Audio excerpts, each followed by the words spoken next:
Now, shall we begin?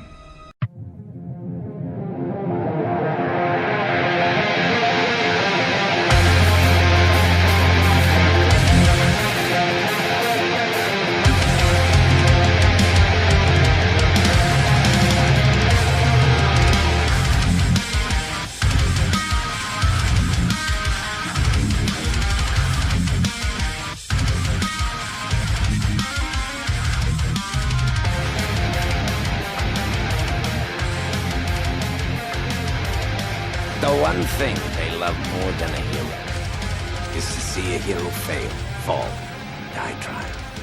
In spite of everything you've done for them, eventually they will hate you.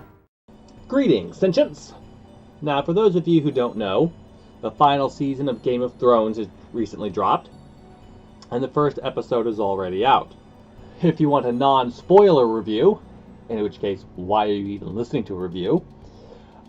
If you like Game of Thrones, you'll like this episode. Go watch it. Then come back here to hear the rest of the review. Done?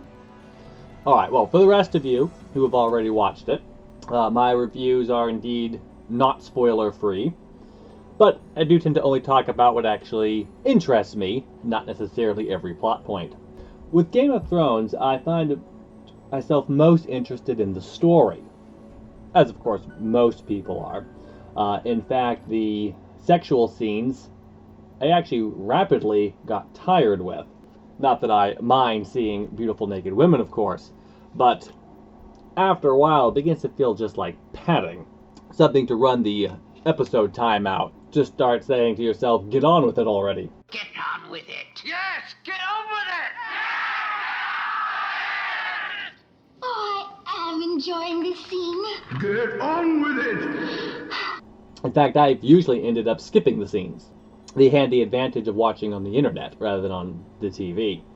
Anyway, as you might know, last season it was discovered Jon Snow's true heritage, which most people had already suspected at this point. For full disclosure, I've actually only ever read one of the books from A Song of Ice and Fire. I believe it was the first one. It was years ago. And while I did enjoy it, didn't actually think enough of it to go hunt down any other books that may have been out at the time. I'm not sure there were any at the time, because I think it was the first one. And it may have been the only one out at the time. Never thought about it again once I was finished with it. Which, again, isn't meant to be a slight against J.R.R. Martin at all, but it was just one of many fantasy stories at the time that I had picked up and read.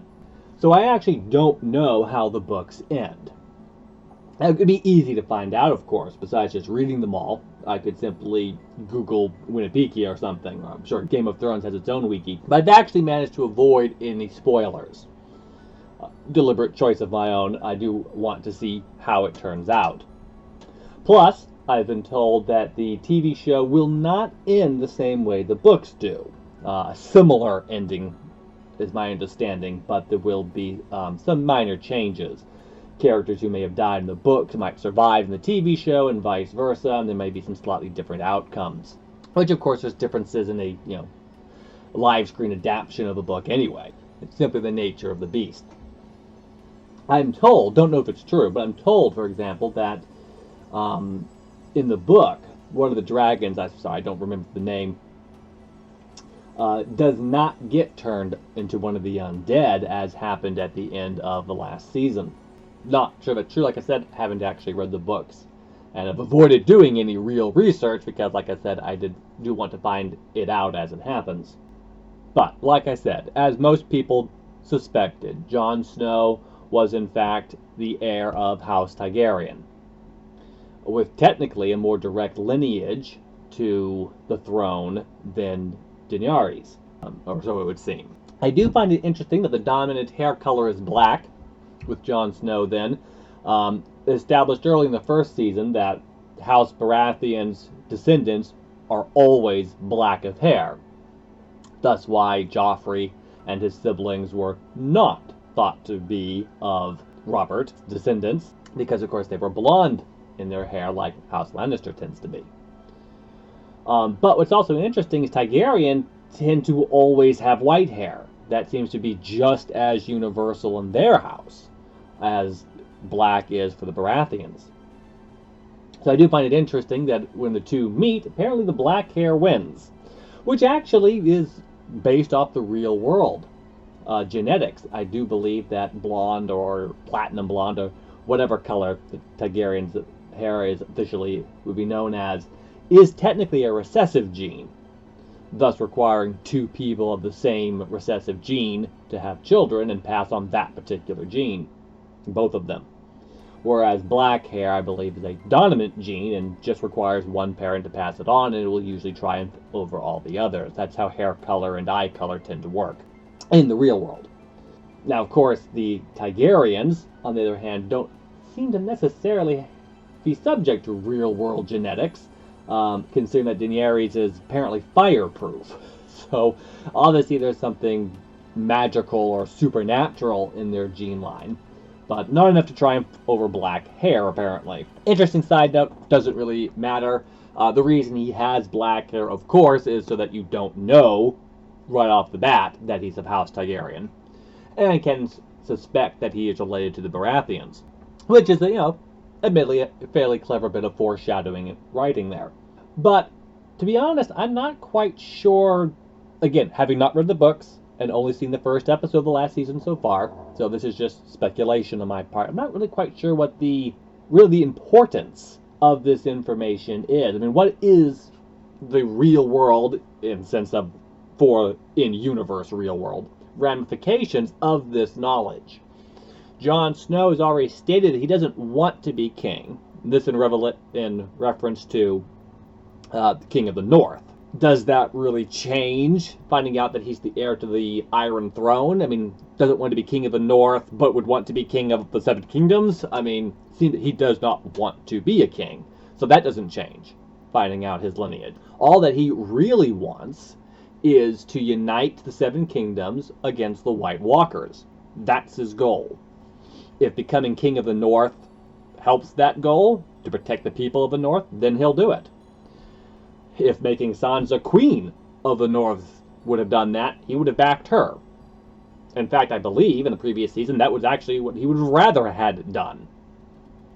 But in medieval societies, of course, it's far more traditional for, a king, the male heir, to assume the throne.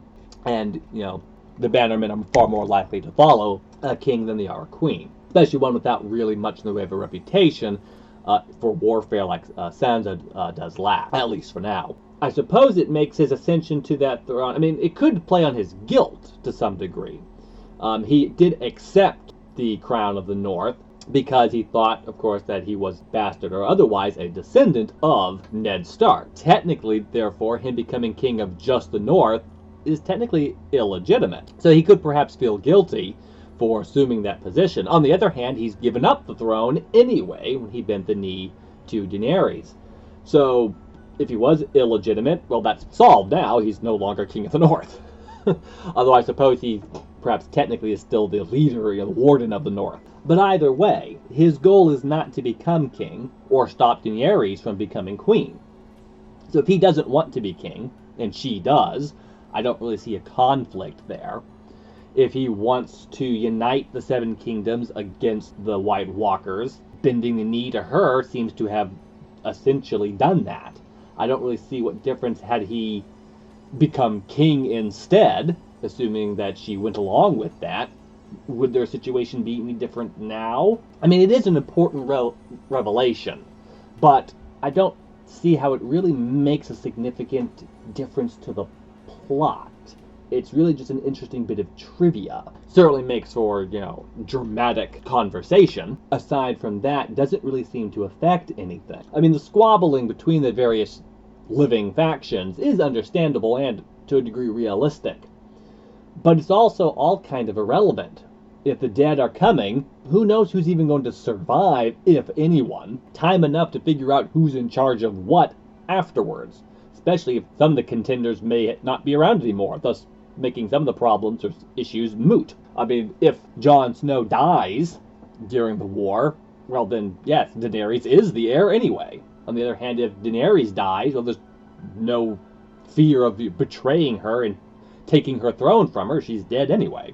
On the other hand, of course, if Jon Snow and Daenerys got married, that also solves the problem. Now, one might say, well, they're technically related, after all. And that would admittedly be an issue, but less so in Westeros and House Targaryen, who had a tendency to marry their direct siblings. So technically their marriage would be less incestuous than the average Targaryen marriage. And to be honest, royalty, even in the real world, often tended to marry cousins or second cousins or some sort of distant relation. It's even thought to be a source of a lot of the issues revolving around monarchies in Europe, back when, of course, they had those. So within the setting, it's actually not that far-fetched or even odd that the two of them would get married regardless of their relation to each other. It's really only our modern sensibilities that we would look askance at that. I don't really offhand remember if Jon Snow has ever voiced an opinion of such things himself. Definitely Westeros does tend to look down on it. As we know, Cersei and Jaime have an incestuous relationship, and Westeros does look down on that, despite the fact that the Targaryens did it, and it doesn't seem to have been a major issue for them. But apparently it's something of a problem for the Lannisters. And I don't know. Again, I'm not super familiar with the history of Westeros. Like I said, haven't read the books and have kind of avoided research, not because I'm not interested, but because I want to avoid any major spoilers. I can't remember his name now, but the original Targaryen to invade Westeros married both of his sisters, which even among the Targaryens was actually unusual. Marrying a sister was one thing, but marrying two at the same time was not. I don't really, maybe the Targaryens afterwards stopped doing this, and thus it stopped being an issue. I don't really know off the top of my head. Like I said, among royalty, medieval times, and the fact that they're not directly closely related like brother and sister, but a little bit more distantly related, although still related, really, and surviving, presumably, an invasion of the undead, kind of think that probably is not really that big of a deal. It's something that people would just kind of not talk about. Might be a scandal a couple of generations later, and, the historians are codifying the history. Maybe they bury that detail or something. Again, the dead are coming. And apparently the Lannisters are not coming to back them up. Surprise, surprise. But that actually brings up a second point that I'm interested in. Why are we defending House Stark's castle anyway? I mean, perhaps it's just simply the nearest stronghold to stop the dead's invasion as quickly as possible, if you can't stop them at the wall, which is certainly already too late. I mean, ideally Castle Black or one or several of the castles along the wall would have been the best place to have fought them, thus hopefully they never actually getting past the wall. But they're already through and they're already marching down. Sansa in the episode points out that they don't really have the food to supply an army, never mind the Lannister army showing up, and of course, never mind dragons, who at their size eat quite a lot. But one has to wonder, why exactly is this our chosen place to defend? I mean, obviously the Starks want to defend their ancestral home, and obviously the other Northmen who live in the North want to protect the North. But is the North really all in that much danger of the undead? I mean, it's not like the White Walkers are occupying the wall, and even later we see one of the Bannermen settlements, a minor castle or fortress, that has already been attacked by the White Walkers. One of the children, I don't remember if this kid is the actual leader or just the heir, but he's been killed and pinned to the wall. And actually a quite well executed scene, even though you know it's coming. It's a very well done scene. But the White Walkers aren't occupying it. And they don't really, other than the loss of life, don't really seem to have caused any, damage to the place. I would think if they simply took the army, moved south to better conditions to support their army, that the White Walkers would probably just walk past the Stark's castle. I can't remember its name all of a sudden. Winterfell, is that it? I don't want to confuse it with Skyrim's holds. I know it's not Whiterun or Windhelm or something. I think it's Winterfall or Winterfell or something, but regardless of whatever its name is, I don't really see any particular value in defending it beyond just tradition. We defend our castles against invaders. But it seems if you simply moved south to one of the better climate lands and defended one of those castles, you'd have a better location. Not only would the weather be warmer, because the winter, remember, hampered the living defenders and only aids the undead attackers. Much more difficult to rot away in frozen conditions than it is in, a hot summer sun or something. Again, winter is coming, so perhaps winter will spread all the way down to Dorne. I don't know if the desert gets snowed as well during Westeros winters, but still, if anything else, it seems that moving south would be advantageous to the living and a disadvantage to the dead, who would have further to march, would end up in warmer climates that would not be as well suited for them, might even possibly lose a zombie or two along the way through, too much decay or wear and tear. After all, they don't heal, so any damage a zombie sustains is going to be permanent and just built up upon. And of course, the defenders will be in better conditions, have better food, presumably more reinforcements. Maybe Winterfell is supposed to be some kind of choke point. I'm not super familiar with the terrain, but from the maps that I've seen, especially in the opening or that table map in the Dragon Keep there, it doesn't really seem like it's a choke point. It seems to me if the dead wanted to, they could actually just march right past it. Other than it's just, we're the Starks, this is where we live, so this is what we're defending. Again, it would be advantageous to stop the dead from getting any further into Westeros and causing any more damage. If you could stop them in the north, that would be a good thing. But considering their conditions, to me it seems better to simply fall back. Especially since it also seems to be affecting their dragon. Daenerys mentions that dragons don't like the north. They don't like the cold. They're not eating as much as they should, which means they're not keeping up their strength. Since dragons are kind of the main selling point for getting Daenerys, I mean, her army obviously helps, but if you're being attacked by an army of whatever exactly the White Walkers are, plus undead, having a couple of dragons on your side would be a large advantage. And if they're not operating at peak performance, well, then you're just asking for trouble. Any disadvantage for you is an advantage for them. And frankly, the White Walkers have too many advantages as it is already. But again, this is an outsider's view. Perhaps in universe, it's just not occurred to them to abandon their home. That's just sort of unthinkable. Again, standard, regular warfare sort of thing. You wouldn't want to abandon your keep because your enemy would move into it and then take your lands and your, crops and resources and animals and whatever. But again, with the case of these guys, that doesn't seem to be an actual problem. If you move south, they'll just come after you, not move in and live where you used to live, or even damage it or anything. You just move south, kill them all, move back afterwards. Presuming, of course, that you do kill them all. The third interesting thing to note is Cersei's reference to elephant, that she really wanted elephants from the Golden Company with the mercenary group. I do find it interesting that she didn't specifically ask for them then. If she really wanted their elephants, maybe have made that part of the deal that you made with them and you paid them. I want to pay you so much to bring the elephants. I mean, he does make a point that elephants don't cross the narrow seas very well. I don't know how offhand true that is. I do know that horses are difficult to transport across water. They don't like it. So it does make sense that elephants might be the same. That said, the Dothraki did get their horses across, so I don't think it's necessarily impossible to get those elephants across. The Golden Company simply didn't want to, and I guess didn't realize how important it was to Cersei. But considering how much the Lannisters tend to focus on, the deal and, their debts and business transactions, they are really the most merchant prince-like of the houses. You would think she would have had a stipulation for so many. How many elephants do you have? How many can you bring? And have actually, spelled that out more instead of being surprised that they brought no elephants.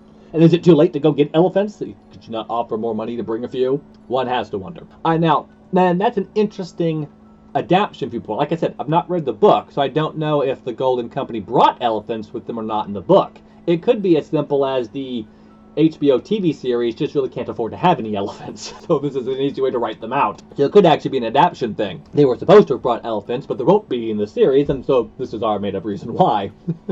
Now, it is interesting, despite the fact the Lannister army does not appear to be heading north, that Jaime has ended up in Winterfell, however. So, again, it's been a while since I actually watched the previous season, so I don't specifically remember if there's a reason he's come without the army, or if he's unaware that the army is coming and thought he was traveling ahead of it. But it's definitely interesting to see that foreshadowed confrontation between him and Bran that happened at the very end of the episode there. The old friend that Bran was waiting for.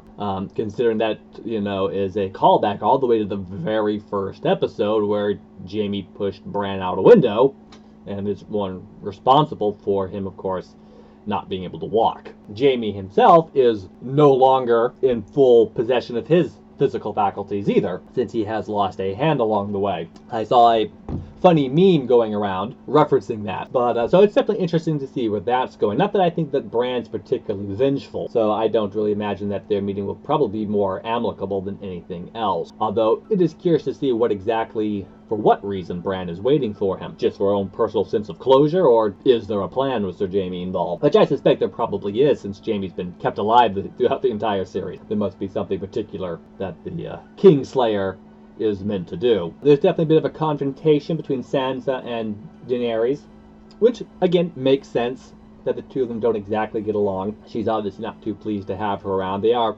essentially natural rivals. But even then, the rivalry seems a little bit on the petty side. Whether or not Sansa has autonomy for the North, she's not going to be Queen of the Seven Kingdoms. At least that's not her plan at the moment. Again, regardless of how things will turn out later. That's not been her goal since, the debacles involving, pre-Purple Wedding. Earlier Sansa definitely had dreams of being a queen, but current-day Sansa is quite content to simply be the Lady of Winterfell. So they're not exactly true political rivals in that sense, regardless of what Daenerys is up to. I mean, Sansa can certainly resent her for being in control of the North, since Jon did bow the knee to her, but it's not like she was competing with Daenerys at the same time. Daenerys is kind of a bit on a different level. And they're not even romantic rivals for Jon, of course, because Sansa and Jon have a, brother-sister relationship. So, I mean, obviously she cares for Jon, but it's not like they're romantic rivals for his affection or anything. So there doesn't really seem to be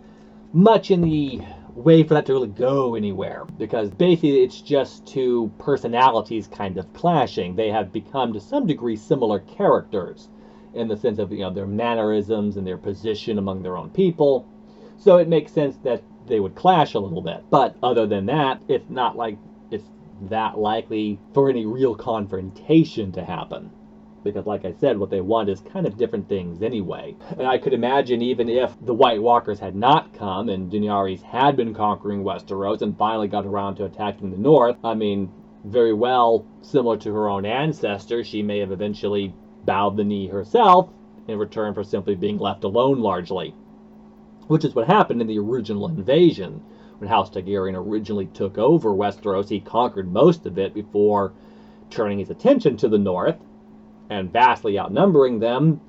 The Stark at the time ended up simply bowing the knee in return for not having his lands molested and his men killed and his women raped and his castle pillaged. And in return, he was named Warden of the North, and House Targaryen turned around and marched off to take care of the few corners they hadn't quite conquered yet. I would actually probably see a similar scenario having played out originally, in which case Sansa would have probably been left to run the North mostly how she wished anyway, simply having her pride wounded a bit, which is essentially all that's happening here. So again, who knows, maybe this is going to go somewhere, but I kind of feel like it's just something to keep us interested while we wait for the White Walkers to get here. Regardless, that's my thoughts on the first episode of Game of Thrones final seasons. So I hope you found it interesting, and thanks for listening.